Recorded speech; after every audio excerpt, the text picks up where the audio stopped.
हाँ जी, आज का क्या मुख्य एजेंडा आपके पीछे का? पहले तो सभी पत्रकार भाइयों और छायाकार का हमारे ऑफिस में आज़ाद तो स्वागत है। आज का एजेंडा हमारा ये है कि कोरोना काल में शहीदों के जो 1 से लेकर 17 वार्ड तक में जो भी बच्चे अनाथ हुए उनकी पढ़ाई लिखाई का खर्चा आज़ाद युवा संगठन वहन करेगा। ठीक।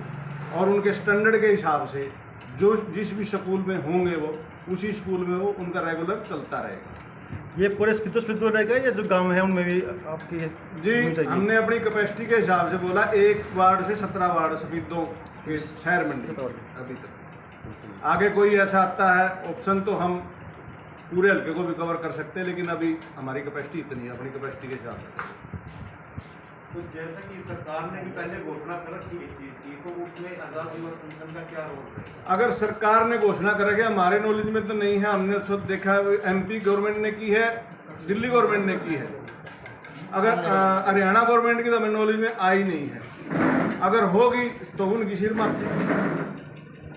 क्या इनपुट आया आपके पास शहीदों की? अगर मैं बात करूँ, कितने ऐसे परिवारों तक अब तक आप जाकर के मिल चुके हैं? अभी हम खल रही है। अभी हम किसी से जाके नहीं मिले, हमें जो जरूरत महसूस हो रही है हम उस बात को डिक्लेयर कर रहे हैं। अभी हम आपके थ्रू और वैसे अपने जो साथी हमारे उनके थ्रू अब इनकी मतलब छानबीन करवाना स्टार्ट करेंगे और उनसे मिलेंगे। अभी हमारे पास कोई इनपुट नहीं है। क्या लग रहा है आपको, कितने ऐसे परिवार हो सकते हैं? अगर मैं शहीदों की बात करूँ, तो 17 वार्ड की घोषणा से आपने बताया है, वहाँ आपने इस मुहिम को शुरू कर दिया है। अभी हमारी जो आपस में बातचीत हुई है, मेरे हिसाब से लगभग 20 के करीब परिवार तो होने चाहिए इसके।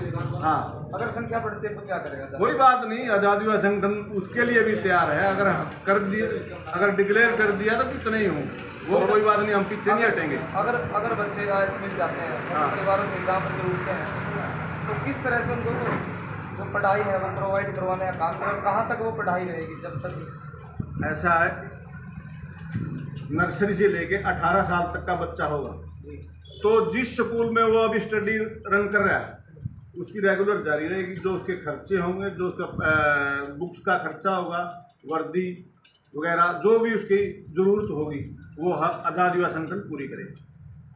स्कूल कौन से चिन्हित किए गए?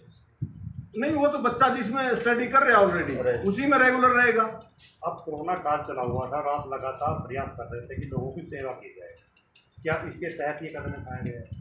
हाँ, सेवा के तहत ही है। हम तो मतलब जिसको ज़रूरत है समाज में हम उसकी मदद करते हैं, इसी के लिए हमारा संगठन प्रयासरत है।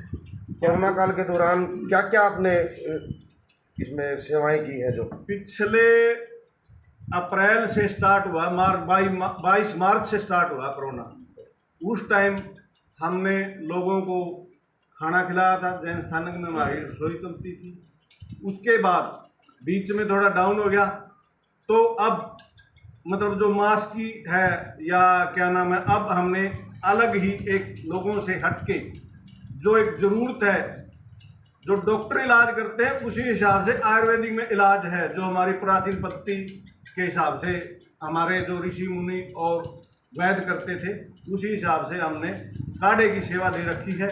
और डेली का आज तारीख 4 होगी, हमने पिछली 1 तारीख से 1 मई से स्टार्ट किया था, आज 4 तारीख है। डेली का अभी तो 2-3 दिन से थोड़ा सा कोरोना कम है, इस वजह से हमारी लागत कम है, नहीं तो मैं मानता हूँ 500 से 600 लोगों को डेली का हम ये काढ़ा पिलाते थे। और इसके अंदर गिलोय, तुलसी, पपीते के पत्ते, काले बांसे के पत्ते, लौंग, इलायची, दालचीनी, अम्बा हल्दी, सिंधा नमक, लगभग 20 से 25 आइटम डालते हैं हम, और 1.5 से 2 घंटा उबालते हैं उसको, तब जाके वो काढ़ा तैयार होता है।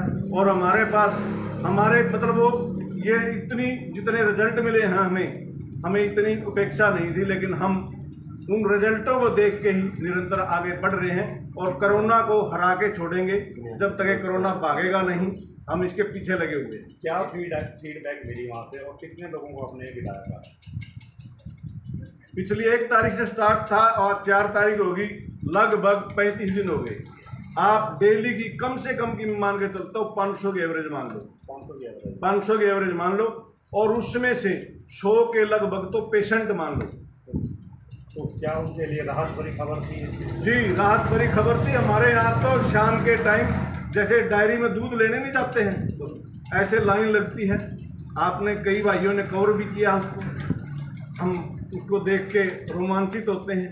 लेकिन ये कोरोना है, कोरोना अपने देश से और वर्ल्ड से जाना चाहिए। ये बहुत बुरी बीमारी है। इसने अब की बार इतना लॉस किया है कि हम मतलब उसकी भरपाई कई सालों तक नहीं कर सकते। 23 तारीख को आप एक ब्लड डोनेट कैंप भी लगाने जा रहे हैं। हमने पिछली 23 जुलाई को भी चंद्रशेखर आज़ाद के जन्मदिन पे ब्लड डोनेशन कैंप लगाया था, 161 यूनिट दी थी, और अब भी दूसरा लगाने जा रहे हैं, वही सरस्वती स्कूल में। अब की बार चीफ गेस्ट जो हमारी बात हुई, हमारे चंद्रशेखर आज़ाद के बेटे और पोते, उनसे बात हुई, उन्होंने हाँ भर ली है, वो आएंगे लगभग 99%। 1% उन्होंने ये कहा है कि सरकार की गाइडलाइन कोरोना पे अगर कुछ अड़चन आ जाती है तो मिस हो सकता है उनका प्रोग्राम, नहीं तो वो 100% आएंगे। और अब की बार हमारा 200 से ऊपर यूनिट का टारगेट है और इसके लिए हम तैयारी कर रहे हैं। तो जैसे आज़ाद युवा संगठन लगातार सेवा कर रहा है, तो इसमें और दूसरे किसी समाज सेवियों का भी सहयोग रहा है? आज़ाद युवा संगठन की तो टीम ही, मतलब हमारे पास मैन पावर बहुत है, थोड़ा बहुत जो है समाज सेवी हम ले लेते हैं सहयोग औरों से भी।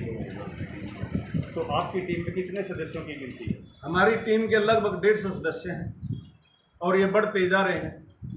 आगे संगठन का विजन क्या रहेगा?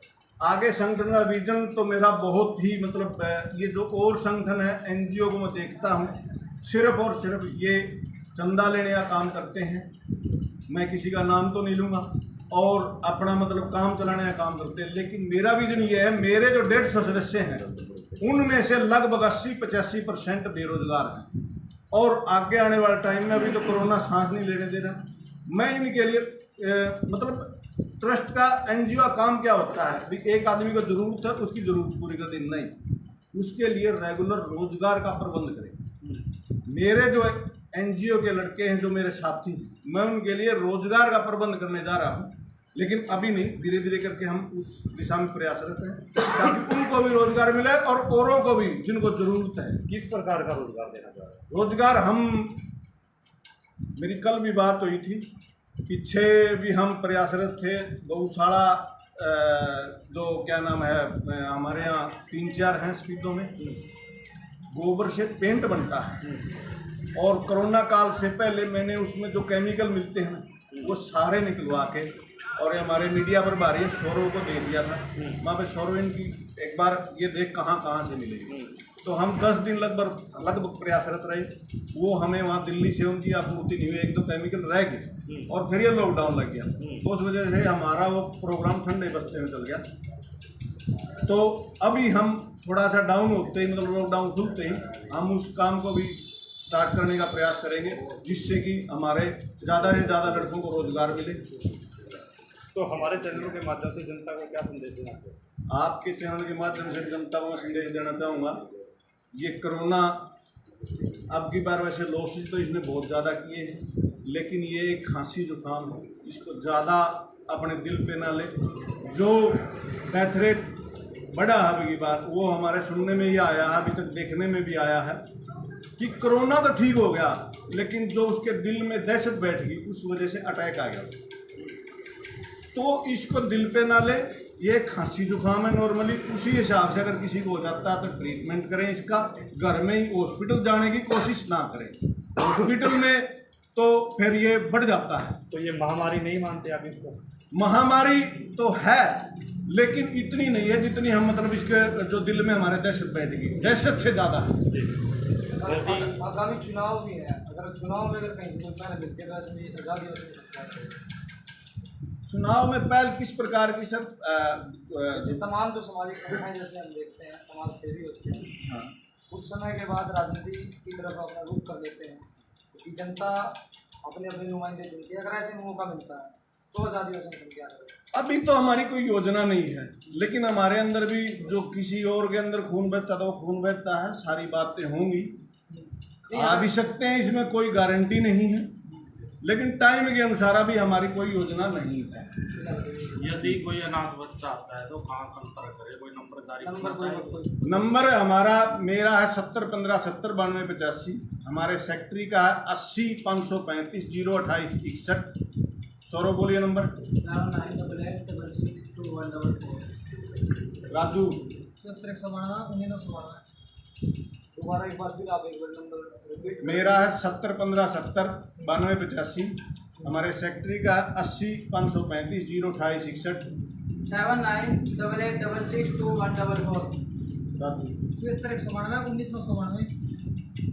काटे का कार्य चलता है। हाँ जी, अभी चल रहा है। अभी आपके लिए मंगाया है मैंने, आपको थोड़ा 2 घूंट पिलाएंगे। धन्यवाद। धन्यवाद आपका, बहुत बहुत धन्यवाद।